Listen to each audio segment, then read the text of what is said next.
Idineklarang insufficient in substance ng House Committee on Justice ang dalawang impeachment complaints laban kay Pangulong Ferdinand Marcos Jr. Pero, posible pa raw yan mabaliktad pagdating sa plenaryo. Si John Manalo sa Politico Update. Hindi nalilitisi ng Kamara si Pangulong Bongbong Marcos matapos binasura ng House Committee on Justice ang dalawang impeachment complaint laban sa kanya. Idineklarang insufficient in substance o kulang sa sustansya ang unang reklamong inihain ng abogadong si Andre De Jesus at ang pangalawang reklamong inihain naman ni Liza Maza at iba pang miyembro ng progressive groups. 42 miyembro ng Justice Committee ang bumoto na insufficient in substance ang naunang impeachment complaint, habang 39 naman ang bumoto na insufficient in substance din ang pangalawang reklamo. Kaya dismayado ang Makabayan Bloc at mga naghain ng pangalawang impeachment complaint dahil naninindigan silang naaayon sa threshold requirement ng sufficiency in substance ang kanilang reklamo.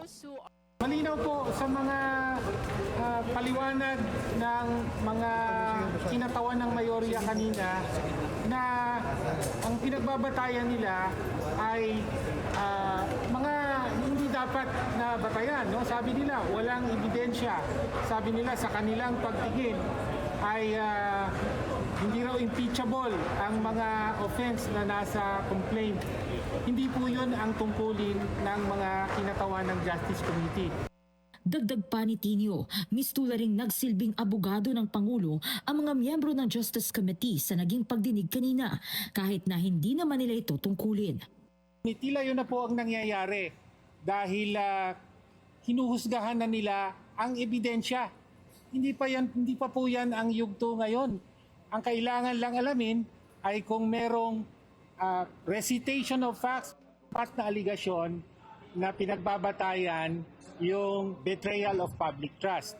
Pero paliwanag ni Manila 3rd District Representative Joel Chua, nais lamang nilang ipaliwanag hindi lamang sa komite kundi sa taong bayan ang mga nilalaman ng impeachment complaint laban sa Pangulo. Kanina po, hindi naman po pag-aabogado sa presidente. Bagkos, pagbibigay po ng opinion ng bawat isa. So hindi mo naman maaalis sa mga abogado na mambabatas na ipaliwanag kung paano tignan yung mga pagtanggap ng ebidensya.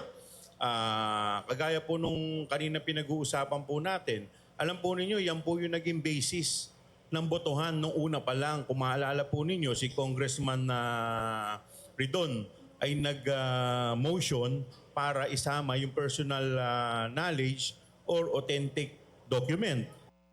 Lunes, February 9, nakatakdang isumite ng Justice Committee ang kanilang ulat sa plenaryo. Pero paliwanag ni House Justice Committee Chair Jervil Luistro, maaari pa rin baliktarin ng plenaryo ang ulat ng Justice Committee na naglalaman ng kanilang desisyon sa oras na makakuha ito ng at least 1/3 vote ng mga miyembro ng Kamara. I cannot still say it's dead because there's still a proceeding that will happen in the plenary. Kung sakaling mangyari ito, ibabalik sa Justice Committee ang ulat at kinakailangan na nilang buuin ang articles of impeachment laban sa Pangulo. Pag-uusapan naman ng Makabayan Bloc at ng mga naghain ng pangalawang impeachment complaint kung ano pa ang ibang legal na remedyong pwede nilang harapin kaugnay ang kanilang naibasurang reklamo. Para sa Politico Nightly, Joan Manalo, Billionaire News Channel.